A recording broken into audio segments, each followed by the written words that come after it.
বিভিন্ন ফলের ক্ষেত্রে আমরা জাত পরিবর্তন করার জন্য কলম করে থাকি। এই কলম করার যে প্রক্রিয়াটা, এটা কিন্তু খুব সোজা একটা প্রক্রিয়া। আমরা চাইলেই এটা করতে পারি, তবে সেটা অভিজ্ঞতা একটা হচ্ছে বড় বিষয়। আজকে আমরা লেবু গাছের ক্ষেত্রে কিভাবে কলম করা হয় সেই বিষয়টি দেখব এবং শিখে নেব।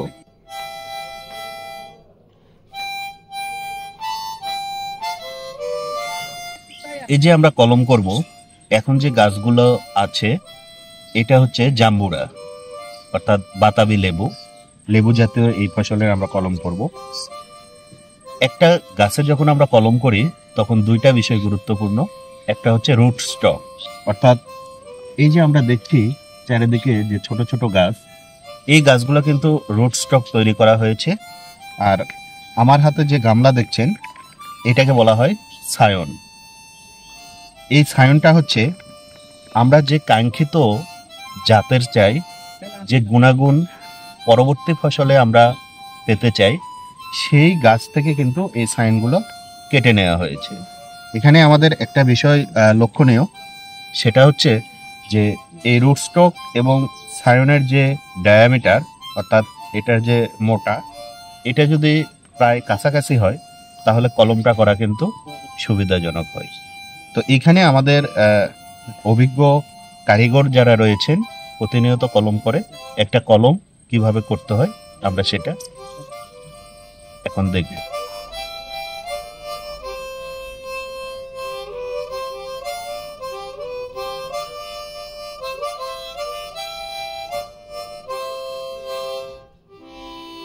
আমরা এখন যেটা দেখছি, একটা ছায়নটাকে কিভাবে প্রস্তুত করা হয়। কলম বিভিন্ন ধরনের করা হয়, একটা ক্লেপ আর একটা ভেনিয়ার। এখন যেটা করা হচ্ছে এটা ভেনিয়ার গ্রাফটিং, অর্থাৎ সাইড কলম। এখন যে একটা ছায়ন এটা প্রস্তুত করা হচ্ছে, এটার জন্য ধারালো চাকু লাগে এবং ছায়নটাকে দেখেন কত সুন্দরভাবে রেডি করছে। ছায়নটাকে ধীরে ধীরে এক সাইড থেকে কাটতে হবে।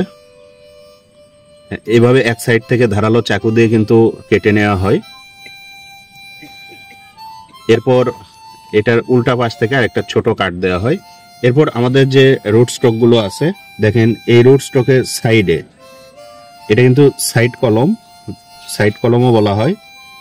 এবং কৃষি ক্ষেত্রে যেটাকে বলা হয় যে ভেনিয়ার গ্রাফটিং, সেটা কিন্তু সাইডে ঠিক একই মাপের কেটে নিয়ে তারপর এটা প্লাস্টিক দিয়ে ভালোভাবে বেঁধে দেওয়া হয়।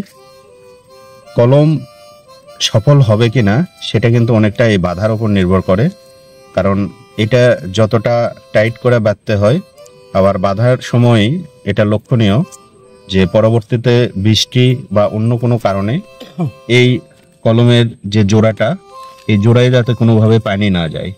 যদি এক ফোঁটা পানিও পড়ে তাহলে এই কলমের সফলতা, অর্থাৎ এটা কিন্তু জোড়া লাগার যে সম্ভাবনা, এটা কিন্তু অনেকাংশেই কমে যায়।